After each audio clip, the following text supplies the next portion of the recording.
Olá, bem-vindos ao quadro. Nesta aula nós vamos estudar a mistura de duas soluções de solutos diferentes, considerando dois solutos que reagem entre si, ou seja, dois solutos reagentes. Nós vamos dividir essa aula em dois casos. No primeiro caso, nós vamos considerar que as proporções estequiométricas dos solutos são exatas. Na primeira solução, nós teremos uma quantidade de um ácido, será o ácido clorídrico, igual a 300 ml. Então, nessa solução, nós temos 300 ml de ácido clorídrico e a concentração em mols dessa solução é igual a 0,2 mol por litro. Nós vamos misturar essa solução a uma segunda solução, que eu vou chamar de solução B. A solução B contém um volume igual a 200 ml de NaOH, que é uma base, e a concentração em mols dessa solução é igual a 0,3 mols por litro. Eu vou misturar essas duas soluções e vou obter no terceiro Becker uma solução que eu vou chamar de solução A mais B. Para esta terceira solução, nós vamos determinar a molaridade do NaOH, a molaridade do HCl e a molaridade do sal formado após a mistura de A mais B. Vamos relembrar que quando nós temos a mistura de ácido clorídrico com NaOH, que essa reação é uma reação de neutralização entre um ácido e uma base, portanto, dois solutos que reagem entre si e que são formados dois produtos, o sal, que é o cloreto de sódio, e a água. Nós vamos inicialmente determinar o número de mols dos reagentes e dos produtos da mistura. Será muito útil neste caso a fórmula da molaridade, que é a razão entre o número de mols de soluto e o volume da solução. A partir desta fórmula, nós podemos determinar que o número de mols de qualquer uma dessas substâncias é igual à molaridade vezes o volume da solução.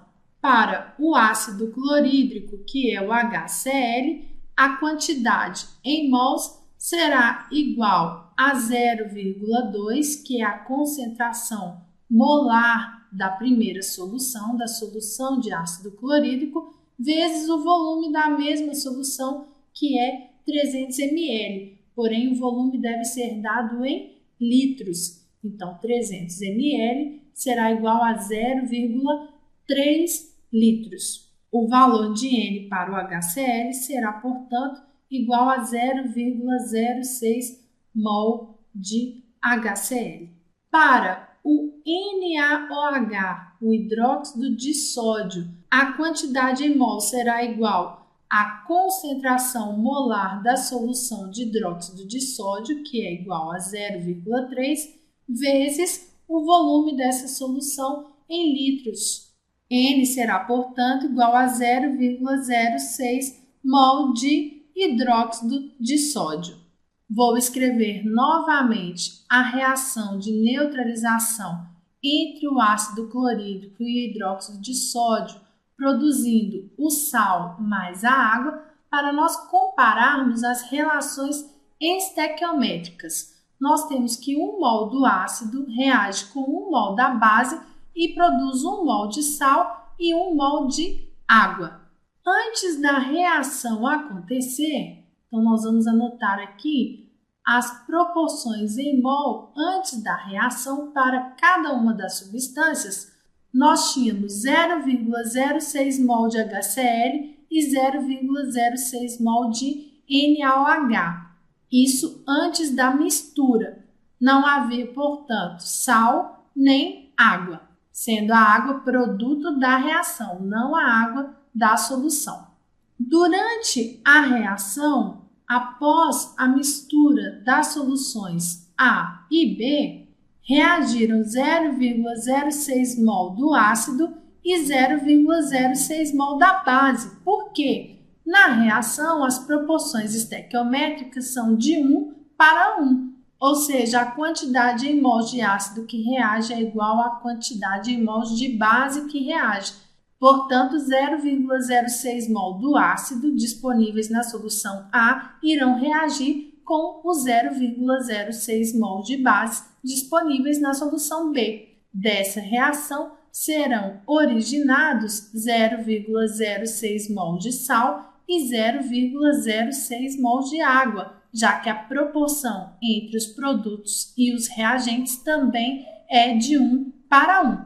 Ao final da reação, nós vamos somar a quantidade de produtos e de reagentes que permanecem no sistema. Considerando que todo HCl reagiu na solução final, não restará HCl, também não restará hidróxido de sódio e permanecerá na solução final o 0,06 mol de sal produzido e o 0,06 mol de água.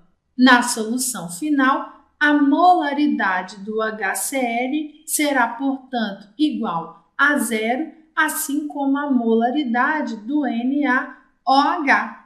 Já a molaridade do sal será igual a 0,06, que é o número em mols de sal produzido, sobre o volume total da solução. Nós misturamos uma solução contendo 200 ml mais uma solução contendo 300 ml, o que dá o total de 500 ml, que é o mesmo que 0,5 litros. A molaridade do NaCl será, portanto, igual a 0,12 mols por litro. Nós vamos ignorar a quantidade em mols de água formada, pois é muito pequena diante do volume final da solução. Na próxima aula, nós vamos estudar o segundo caso, quando os solutos não estão em proporção estequiométrica. Não percam!